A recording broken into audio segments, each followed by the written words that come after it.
Hello मिथिलावासी, हम आयुष कुमार झा स्वागत करै छी अहाँ सबके अपन चैनल सुंदर मिथिला में।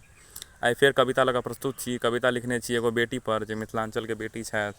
वो अपन घर में पढ़ चाहि रहल छथि, लेकिन हुनकर माय बाबू हुनका दबा रहल छथिन। तो बेटी के तरफ से ई कविता छै अपन माय बाबू के लेल। बेटी कहै छथिन, बेटी कविता के शीर्षक है घरक पंछी।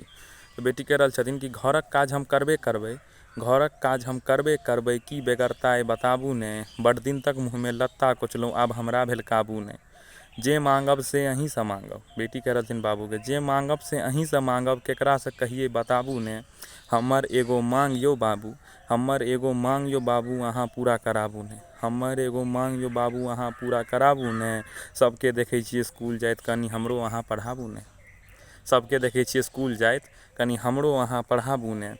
नहीं बुझबै बाबू अहाँ, नहीं बुझबै बाबू अहाँ के हम बदनाम करब, नहीं बुझबै बाबू अहाँ के हम बदनाम करब। ई शपथ लिए अहाँ हमरा से केकरो से बेसी नाम करब। देखियो बेटी कतनी कह रहल छथिन कि नहीं बुझबै बाबू अहाँ के हम बदनाम करब। ई शपथ लिए अहाँ हमरा से केकरो से बेसी नाम करब। हम आदर्श बनब मिथिला के, हम आदर्श बनब मिथिला के, भरि जग में मैथिल के नाम करब। हम आदर्श बनब मिथिला के, भरि जग में मैथिल के नाम करब। लेकिन बिना ज्ञान के संभव छै त, लेकिन बिना ज्ञान के संभव छै त, अहीं हमरा बताबू ने। देखियो कते नीक से कह रहल छथिन कि अगर बिना ज्ञान के संभव छै त अहीं हमरा बताबू ने। सबके देखै छियै स्कूल जाइत, कनि हमरो अहाँ पढ़ाबू ने।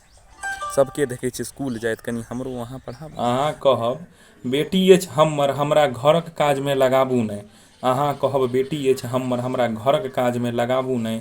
हम काली रूप लिअ मिथिला में। अब बेटी गरमा गेलखिन। आब बेटी जहन बाबू नहीं मानलखिन तो बेटी कनी एक दूटा लाइन इहो कह देलक, बेटी गरमा गेलखिन। बेटी गरमा कहथिन कि हम काली रूप लिअ मिथिला में, रास्ता में टांग अड़ाबू नहीं। हम काली रूप लिअ मिथिला में, रास्ता में टांग अड़ाबू नहीं। अहाँ बाबू छी इष्ट छी हमर। देखियो एखने बाबू के बुझलखिन बाबू लग गड़बड़ बजा गेल। फिर बेटी गप कवर अप करऽ छथिन कि हम काली रूप लिअ मिथिला में, रास्ता में टांग अड़ाबू नहीं।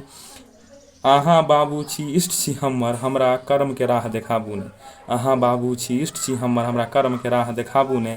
सबके देखै छी स्कूल जाइत, कनि हमरो अहाँ पढ़ाबू ने। यौ बाबू सबके देखै छी स्कूल जाइत, कनि हमरो अहाँ पढ़ाबू ने।